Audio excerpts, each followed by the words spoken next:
एडुकेटी उसको हटाया जाए और टीसीएस को वापस लाया जाए, क्योंकि जो एडुकेटी है वो बहुत ज्यादा धांधली कर रही है, उनके क्वेश्चन तक अच्छे नहीं है। 25 साल तक का टाइम दिया जाता है कि आपको जो करना है 25 साल तक करो, उसके बाद आपकी शादी करवा देंगे। अब बच्चे इतनी मेहनत कर रहे हैं और सरकार ऐसे करेगी तो बच्चे से उतना ही कहना चाहते हैं कि प्लीज सारी चीजें सही कर दीजिए ताकि बच्चा फेयरली एग्जाम दे पाए। कोई भी सेंटर पता नहीं दूर दूर कर देते हैं, अंडमान पता नहीं। एसएससी ने कितना बेकार काम किया, एक तो सेंटर इतना दूर कर दिया और माउस काम नहीं कर रहा। मैंने भी पेपर दिया, इतना बकवास व्यवस्था, पेन नहीं है, कागज नहीं है, कैसे हाथ पे थोड़ा आप सॉल्व करोगे। जो भी चेंजेस करते हो आप पहले बताओ ना कि चेंजेस ये कर रहे हैं हम लोग। आप चेंजेस बता नहीं रहे हो, आपका माउस काम नहीं कर रहा है, पेन एकदम ऐसा है कि चल नहीं रहा है। मेरा फर्स्ट शिफ्ट में पेपर था तो पहला ही पेन शायद मुझे ही मिला।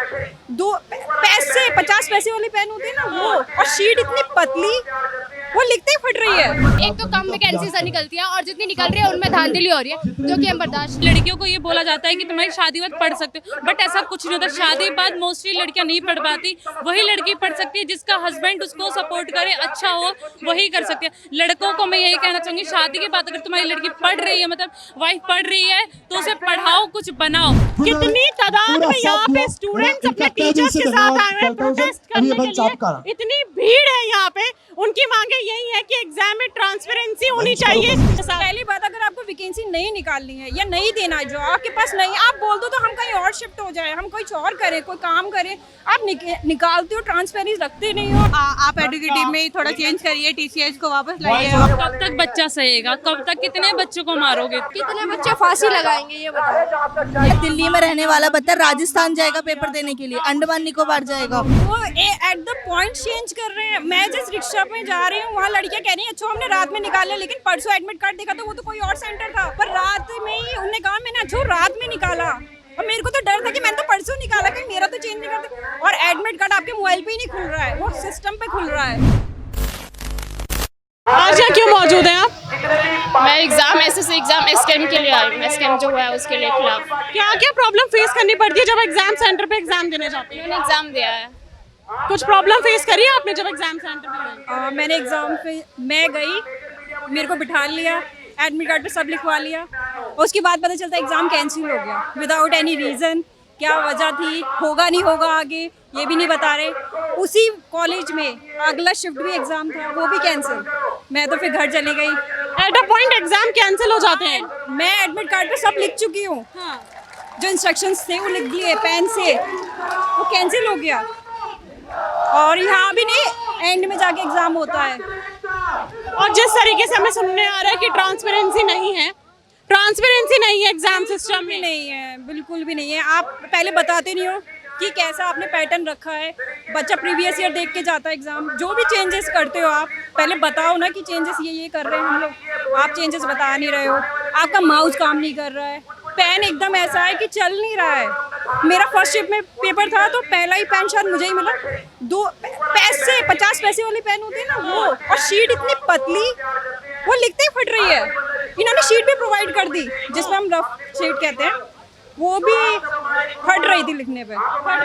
जिस तरीके से जो सरकार है हमारी बात करती है कि युवा आने वाला कल है, युवा हमारे देश का भविष्य है, वो टिकती है? कहीं प्रूफ कर पाती है सरकार इन चीजों? मुझे तो नहीं लगता, बाकी पता नहीं किसको लगता होगा। मैं एज अ युवा बोल सकती हूँ कि नहीं, मैं तैयारी कर रही हूँ 2018 से लगातार। लास्ट ईयर भी मेरे स्कोर 70% था, 140 फोन नंबर से। इतना बढ़ा दिया इन्होंने, तो सब खराब कर रखा है, खराब हो रखा है, पूरा सिस्टम खराब है। अच्छा, मेरा सवाल आपसे ये है कि लगातार एडिक्विटी को ही क्यों एग्जाम कंडक्ट करने की जिम्मेदारी दे रखी है, जबकि वो ऑलरेडी ब्लैक लिस्टेड है, धांधली में लिप्त है, उसके बाद भी उसे दी जा रही है? मुझे लग रहा है पैसा कम ले रहा है, इस वजह से उसे दे जा रहा है मौका एग्जाम लेने का। सुनने में आ रहा है कि मतलब एग्जाम सेंटर पहले एडमिट कार्ड में लिखा होता है हरियाणा है, बच्चा जब वहाँ पहुँच जाता है फिर आता है कि आपका तो मालदीव है, आपका तो अंडमान एंड निकोबार में आपका सेंटर है। वो एट द पॉइंट चेंज कर रहे हैं। मैं जिस रिक्शा में जा रही हूँ वहाँ लड़कियाँ कह रही हैं अच्छा हमने रात में निकाला, लेकिन परसों एडमिट कार्ड देखा तो वो तो कोई और सेंटर था, पर रात में ही उन्होंने कहा मैंने अच्छा रात में निकाला। और मेरे को तो डर था कि मैंने तो परसों निकाला, कहीं मेरा तो चेंज नहीं करते। और एडमिट कार्ड आपके मोबाइल पे ही नहीं खुल रहा है, वो सिस्टम पे खुल रहा है। और सिस्टम पे एडमिट कार्ड मेरा तो नहीं खुल रहा था, और पता नहीं आगे ऐसा है कि नहीं, पर मेरे मोबाइल में लिखा आ रहा था ये डेस्कटॉप पे खुलेगा, ये लैपटॉप पे खुलेगा एडमिट कार्ड आपका। अब मैं मोबाइल में देखूं मेरा सेंटर है कि नहीं है उस जगह पे। पेरेंट्स सवाल नहीं करते कि मतलब तुम्हारा तो हरियाणा पड़ा था, अब तुम एक्स्ट्रा पैसा मांग रही हो, अब तो बोल रही हो तुम्हें वहाँ जाना है। सपोर्ट करते हैं कि आप पढ़ो, आपके वो लगन देखते हैं पेरेंट्स। मेरी मॉम तो बस ये देखती है कि मेरी लड़की पढ़ रही है, वो ये नहीं देखती, पर उनको ये पता है कि वो आए दिन रिजल्ट पूछती है कि कब रिजल्ट क्या है, कैसा रहा, ऐसे कैसे कैंसिल हो गया। भाई बहुत हिम्मत नहीं टूटती। भाई टूट चुकी तभी तो आए कि हिम्मत टूट चुकी है। 21वीं सदी का जमाना है, बच्चे यहाँ धरना दे रहे हैं टीचर्स के साथ। पहली बात, अगर आपको वैकेंसी नहीं निकालनी है या नहीं देना है, जो आपके पास नहीं, आप बोल दो तो हम कहीं और शिफ्ट हो जाए, हम कुछ और करें, कोई काम करें। आप निकालते हो, ट्रांसपेरेंसी रखते नहीं हो, एंड क्या करते हो कि बोलते हो कि हमारा इतना वर्डसन ये है, आप गलत क्वेश्चन पूछ रहे हो, कुछ भी नहीं। आपने सोचा था कि ऐसा समय भी आएगा कि आप एग्जाम की तैयारी कर रहे होंगे और एक दिनों का यहाँ पे धरना दे रहे होंगे, पुलिस टीचर्स को डिटेन, स्टूडेंट्स को डिटेन करके लेके जा रही होगी, लाठी मार रही होगी। टीचर ने रिक्वेस्ट करा स्टूडेंट से तो आ गए, क्योंकि टीचर्स क्यों कर रहे हैं, टीचर स्टूडेंट्स के लिए कर रहे हैं। अब टीचर बुला रहे हैं तो आ रहे हैं। हाथ तोड़ दिया जा रहा है, हाँ हाथ में फ्रैक्चर हो रहा है। हाँ, देखा क्या जमाना आ गया है। हाँ। लगातार एसएससी हाय हाय के नारे क्यों लगा रहे हैं? ये जो एसएससी गड़बड़ियाँ कर रही है उनकी वजह से स्टूडेंट काफ़ी ज़्यादा परेशान है, और इनकी वजह से बहुत सारे बच्चे डिप्रेशन में जा रहे हैं, तैयारी नहीं कर पा रहे, आने वाले एग्जाम में क्या होगा, डर बैठ रहा है, बच्चे पढ़ नहीं पा रहे, बहुत ज़्यादा प्रॉब्लम फेस करनी पड़ी है स्टूडेंट्स को। मतलब बच्चे डिप्रेशन में जा रहे हैं, साथ साथ सुसाइडल केस भी बढ़ रहे हैं। ठीक है, हाँ आप सही बोल रहे हो, क्योंकि बच्चे इतनी मेहनत करते हैं यार, 1-2 साल पढ़ते हैं, उसके बाद एग्जाम देने जाते हैं, फिर इतनी दिक्कतें होती है, ऊपर से ये कह रहे हैं कि मतलब कुछ 6000 बच्चों का एग्जाम होगा, बट बाकी बच्चे उनका क्यों नहीं होगा? अब वो 6000 बच्चे क्या गिन गिन के लाएंगे? ऐसे ये एग्जाम जब होने के बाद जो बच्चे सिलेक्शन होते हैं उनको भी गिन गिन के दिया जाता है। यहाँ ऐसा कब तक चलता रहेगा? बच्चे अपनी फैमिलीज को छोड़ के प्रिपरेशन करने आते हैं घर से दूर, सोच के कि हम एग्जाम क्लियर करेंगे तो अपने माँ बाप को जाके बताएंगे, माताजी पिताजी को, कि हमने एग्जाम क्लियर करा है, इतने की हमारी जॉब लग गई है, योगदान हमारा भी कुछ होगा, एक नाम होगा, एक रेप्यूटेशन होगी। तो अब वो तो रिजल्ट ही कुछ और निकल के आता है, एग्जाम ही कहीं और कंडक्ट होता है। पेरेंट्स के मन में वो नहीं होता, चिंता नहीं होती है। पेरेंट्स जितना चिंता करते हैं उतना टीचर्स भी करते हैं, बहुत ज़्यादा चिंता करते हैं पेरेंट्स भी सोचते हैं कोई बात नहीं बेटा, नहीं हुआ अभी करो और तैयारी करो, अपने ऊपर हौसला देते हैं, जितना पेरेंट्स देते हैं ना उतना टीचर्स भी देते हैं, दोनों का सहयोग बराबर है। सवाल मेरा आपसे ये है कि थोड़ा पर्सनल सवाल है कि एज अ गर्ल कई बार ऐसा होता है ना कि भैया एक टाइम पे शादी के रिश्ते आने लगते हैं कि ठीक है भाई कितना पढ़ोगी, उम्र निकल रही है, बाद में लड़का मिलेगा नहीं तुमको, सब कुछ छोड़ो शादी कर लो जाके।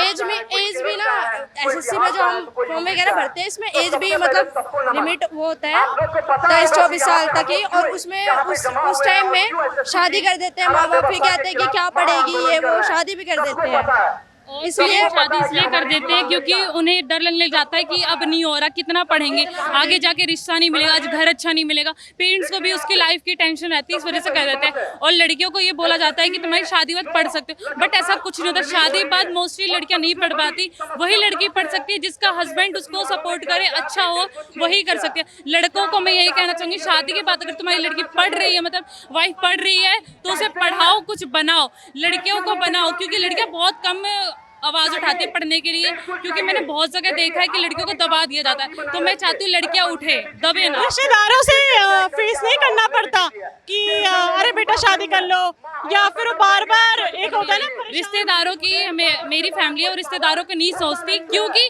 जिंदगी मेरे माँ बाप ने दी है, तो वही सोचेंगे कब क्या करना है। पेरेंट्स से फुल सपोर्ट मिलता है आपको? हाँ मिलता है। अभी मैं इसमें आई हूँ एसएससी में, अभी मतलब ये मेरा फर्स्ट अटेम्प्ट है, बाकी आगे देखो ये सब हो रहा है, फर्स्ट अटेम्प्ट होता। सरकार से क्या मांगे हैं?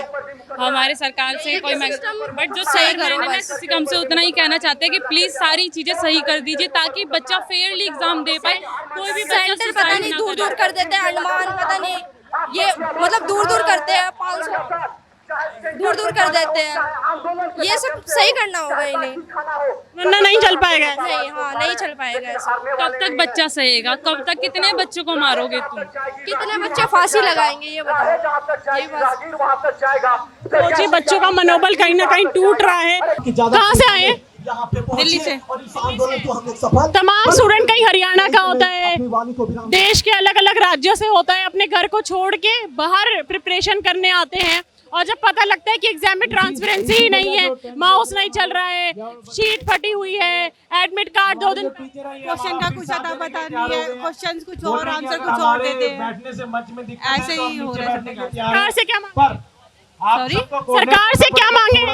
आप एडुकेटिव में थोड़ा चेंज करिए, टीसीएस को वापस लाइए और जो भी चीजें हो रही है वो ना हो बच्चों के साथ, क्योंकि बहुत से बच्चे बेरोजगार है तो उसके लिए कुछ चाहिए। और लोगों से ताकि ना टीचर बीच में आ पाए, आपको खाली करना पड़ेगा। कृतिका, जो अभी मेरे ये बताइए कि आजकल सुसाइड रेट क्यों बढ़ रहे हैं, स्टूडेंट सुसाइड क्यों कर रहे हैं? अब आप देखिए ना, दिल्ली में रहने वाला बच्चा राजस्थान जाएगा पेपर देने के लिए, अंडमान निकोबार जाएगा, और जो जिनको लड़कियां जो हैं खासकर सुसाइड भी वही कर रही हैं। अब आप देखो, उनको 25 साल तक का टाइम दिया जाता है कि आपको जो करना है 25 साल तक करो, उसके बाद आपकी शादी करवा देंगे। अब बच्चे इतनी मेहनत कर रहे हैं और सरकार ऐसे करेगी तो बच्चे एसएससी हाय हाय के नारे लगाए जा रहे हैं, क्यों? एसएससी ने कितना बेकार काम, एक तो सेंटर इतना दूर कर दिया और माउस काम नहीं कर रहे। मैंने भी पेपर दिया, इतना बकवास व्यवस्था, पेन नहीं है, कागज नहीं है, कैसे हाथ पे थोड़ा आप सॉल्व करोगे? आप लोगों ने सोचा था कभी कि आपको अपनी किताबों से बाहर निकल के, क्लासेस से बाहर निकल के, लाइब्रेरी से बाहर निकल के यहाँ पे प्रदर्शन करना पड़ेगा? अभी नहीं सोचा था, कौन सोच सकता है? ऐसे कुछ नहीं सोचा था। लोग 2-2, 3-3 साल तैयारी करते हैं, किस लिए? इसलिए कि ये सब होगा। पेरेंट्स को इतनी उम्मीदें रहती हैं, कहाँ किसकी सिचुएशन कैसी है, तो ये तो नहीं चाहिए। देखो ना, यूपी का पेपर हुआ था, यूपीएसआई का 2014 में, 2014-2020 में, उसका रिजल्ट अब जाकर आया। देखिए आप देखिए कितनी तादाद में, कैमरामैन को बोलूंगी कि कितनी तादाद में यहाँ पे स्टूडेंट्स अपने टीचर्स के साथ आए हुए हैं प्रोटेस्ट करने के लिए। इतनी भीड़ है यहाँ पे, उनकी मांगे यही है कि एग्जाम में ट्रांसपेरेंसी होनी चाहिए। जिस तरीके के आप लोग क्वेश्चन्स दे रहे हैं जो इलॉजिकल है, अलग ही क्वेश्चन से आप बॉलीवुड के क्वेश्चन पूछ रहे हैं, आप ऐसे इररिलेवेंट उनसे सवाल कर रहे हैं। एग्जाम सेंटर कहीं और पढ़ रहा है, 2-2, 3-3 घंटे बच्चा एग्जाम सेंटर के बाहर बैठ रहा है, टेक्निकल इश्यूज आ रहे हैं, एडिक्विटी को आपने एग्जाम कंडक्ट करने की जिम्मेदारी दे रखी है जो ऑलरेडी धांधली में लिप्त है। ऐसे तमाम चीजें लगातार हो रही हैं और किसी सदी के जमाने में स्टूडेंट्स को यहाँ पे प्रोटेस्ट करना पड़ रहा है अपने हक के लिए, जहाँ पे सरकार बोलती है कि युवा आने वाला कल है, कल तो बात है, पहले आप युवा का आज तो सवाल चोरों के बच्चे जो पैसे देकर माधवी, आज यहाँ पे क्यों आए? हम आए एसएससी का विरोध करने के लिए क्योंकि उन्होंने जिनको टेंडर दिया है एसएससी का विरोध करने या फिर एसएससी का एग्जाम वेंडर जिनके पास है अभी एडुकेटी, उसको हटाया जाए और टीसीएस को वापस लाया जाए, क्योंकि जो एडुकेटी है वो बहुत ज्यादा धांधली कर रही है। उनके क्वेश्चन तक अच्छे नहीं है, उनके ऑप्शंस अलग है, अलग सब्जेक्ट से आ जाते हैं और उनका जो क्वेश्चन है वो मैथ्स का होता है, रीजनिंग का ऑप्शन, जो कि बहुत ही गलत है और हम ये बर्दाश्त नहीं कर सकते। हम इतनी मेहनत कर रहे हैं और कुछ साल की मेहनत है हमारी, वो बर्बाद नहीं होनी चाहिए। जब आप लोगों ने जंतर मंतर के ऊपर प्रदर्शन करा था एसएससी को लेके, पुलिस द्वारा टीचर्स को डिटेन कर लिया गया था, लाठी चार्ज कर रहे थे, दौड़ा दौड़ा के मार रहे थे, ये बहुत गलत था। लेकिन अब की बार वैसा कुछ नहीं हो रहा है क्योंकि हम सारे स्टूडेंट्स हैं, बहुत ज्यादा संख्या में आए हुए हैं और हम अपने टीचर्स के साथ हैं और वो हमारे साथ हैं, तो अभी ऐसा कुछ होने वाला नहीं है। लगातार जब तक एजुकेशन सिस्टम ठीक नहीं होता है और आपकी मांगे नहीं मांगी जाती हैं, तब तक आप धरना करते रहेंगे। करेंगे, हमारे साथ सारे टीचर्स हैं, हम अकेले नहीं हैं, हमारे पेरेंट्स भी हमारे घर पे हैं, बट वो हमारे साथ हैं। हमारा क्योंकि हम इतने घंटे मेहनत करते हैं जो लाइब्रेरी में जा के, वो सारे में मिट्टी नहीं डालते हुए देख सकते हैं, क्योंकि ये एक तो कम वैकेंसी से निकलती है और जितनी निकल रही है उनमें धांधली हो रही है, जो कि हम बर्दाश्त नहीं कर सकते।